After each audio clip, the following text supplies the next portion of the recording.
Hello student, welcome to our YouTube channel commerce रोशनसी। आज की क्लास में कवर करेंगे डिग्री ऑफ कोरिलेशन क्या है। इसे लास्ट क्लास में हमने कवर किया था कंसेप्ट टाइप ऑफ कोरिलेशन। अगर अभी तक आपने लास्ट क्लास ही नहीं देखी ताकि आपकी स्टडी में कंसिस्टेंसी बनी रहे। अगर अभी तक आपने मेरे यूट्यूब चैनल कॉमर्स रोशनसी को सब्सक्राइब नहीं किया, सब्सक्राइब कीजिए और बेल आइकन जरूर प्रेस कीजिए ताकि जब भी मैं न्यू वीडियोस अपलोड करूं सबसे पहले नोटिफिकेशन आपके पास आए। आप वीडियोस को देखकर आपकी स्टडी बूस्टअप हो। कवर करते हैं डिग्री ऑफ कोरिलेशन में सबसे फर्स्ट डिग्री आती है परफेक्ट कोरिलेशन। परफेक्ट कोरिलेशन का मतलब क्या होता है कि जब दो वेरिएबल्स के बीच में जो चेंज आ रहा है वो सेम प्रोपोर्शन में आए तो उसे हम परफेक्ट कोरिलेशन बोलते हैं। परफेक्ट कोरिलेशन दो टाइप का होता है, एक होता है परफेक्ट पॉजिटिव और दूसरा perfect negative. Perfect positive correlation ऐसा कोरिलेशन होता है जहां पे दो वेरिएबल्स के बीच में जो प्रोपोर्शनल चेंज आ रहा है वो बिल्कुल सेम डायरेक्शन में आए, उसे परफेक्ट पॉजिटिव कोरिलेशन बोलेंगे। इस केस में जो कोफिशिएंट ऑफ कोरिलेशन होगा वो पॉजिटिव 1 होगा।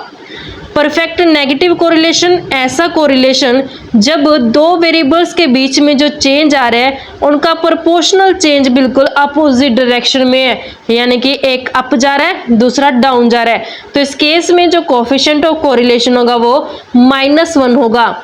नेक्स्ट होता है अब्सेंस ऑफ कोरिलेशन, यानी कि कोरिलेशन है ही नहीं है।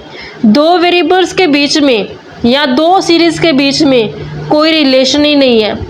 जब कोई रिलेशन ही नहीं होगा तो एक वेरिएबल के ऊपर अगर चेंज आएगा तो उसका असर दूसरे वेरिएबल के ऊपर नहीं पड़ेगा। ऐसे कोरिलेशन को हम अब्सेंस ऑफ कोरिलेशन बोलते हैं, यानी कि एक सीरीज या फिर वेरिएबल में चेंज आया है उसका अफेक्ट है जो दूसरे सीरीज या फिर वेरिएबल के चेंज के ऊपर नहीं पड़ रहा। थर्ड आते हैं लिमिटेड डिग्री ऑफ कोरिलेशन। जो अब तक हमने दो कोरिलेशन कवर किए हैं, परफेक्ट कोरिलेशन और अब्सेंस ऑफ कोरिलेशन, इन दोनों के बीच में एक सिचुएशन आती है लिमिटेड डिग्री ऑफ कोरिलेशन की। क्योंकि रियल लाइफ में क्या होता है कि बहुत ही कम डिग्री होती है, लिमिटेड डिग्री होती है कोरिलेशन की, मतलब बहुत कम चांस होता है कि दो वेरिएबल के बीच में या तो परफेक्ट कोरिलेशन हो या फिर अब्सेंस हो कोरिलेशन की। जो लिमिटेड डिग्री ऑफ कोरिलेशन होता है ये इसका कोफिशिएंट 0 से तो ज़्यादा होता है लेकिन 1 से कम होता है, तो R यानी कि कोरिलेशन ग्रेटर देन 0 है बट लेस देन 1 है। तो जो ये डिग्री ऑफ कोरिलेशन है 0 से लेकर 1 तक हम कैसे इसको रेट करते हैं। सबसे फर्स्ट आती है हाई।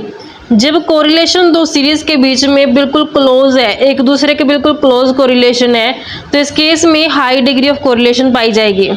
तो इसका जो कोफिशिएंट होगा वो 75% से 1 तक होगा, यानी कि 0.75 से लेकर के 1 के बीच में जो कोरिलेशन होगा कि बिल्कुल हाई कोरिलेशन है। नेक्स्ट होता है मॉडरेट। मॉडरेट का मतलब है बीच सी में आएगा, 25 से 75% के बीच में आएगा कोरिलेशन, कि जब दो सीरीज के बीच में ना तो ज़्यादा ना स्मॉल, यानी कि ना तो हद से ज़्यादा और ना हद से कम कोरिलेशन हो, उसे हम मॉडरेट कोरिलेशन बोलते हैं। इसमें जो कोफिशिएंट है वो 25% से 75% के बीच में आता है। नेक्स्ट होता है लो। लो में नाम से क्लियर है कि यहाँ पे जो डिग्री ऑफ कोरिलेशन होते हैं दो सीरीज के बीच में बहुत स्मॉल होती है, तो इसमें कोफिशिएंट जो होगा वो 0 से लेकर के 25% के बीच में लाई करेगा। इसको डायग्राम की हेल्प से समझते हैं कि जो ये डिग्री कोरिलेशन की, इसको हम पॉजिटिव और नेगेटिव दोनों तरीके समझेंगे। डिग्री ऑफ कोरिलेशन में पॉजिटिव और नेगेटिव। परफेक्ट का मतलब क्या है, पॉजिटिव में +1 हो जाएगा कि परफेक्ट कोरिलेशन है, और नेगेटिव केस में -1 हो जाएगा। हाई कोरिलेशन है 75% से 1 के बीच में, यानी कि 0.75 से 1। नेगेटिव के केस में नेगेटिव लगा देंगे इसके सामने। मॉडरेट में बिल्कुल बीच में आ जाएगा, 25% से 75% के बीच में। नेगेटिव के केस में माइनस का निशान लग जाएगा। लो के केस में 0 से लेकर के 25% तक है जो कोरिलेशन होगा और इसका नेगेटिव में आ जाएगा। जीरो कोरिलेशन में दोनों में 0 है, चाहे पॉजिटिव हो चाहे नेगेटिव हो। इस तरीके से बच्चों हमारे पास ये कंसेप्ट बनता था degree of correlation. Next class में कवर करेंगे मेथड्स क्या है एस्टिमेटिंग कोरिलेशन की। ऐसे ही रेगुलर क्लासेस के लिए आप मेरे यूट्यूब चैनल कॉमर्स रोशनसी को सब्सक्राइब, लाइक और शेयर करें। बेल आइकन जरूर प्रेस करें ताकि जब भी मैं न्यू वीडियोस अपलोड करूं सबसे पहले नोटिफिकेशन आपके पास आए। आप वीडियोस को देखकर आपकी स्टडी बूस्टअप हो।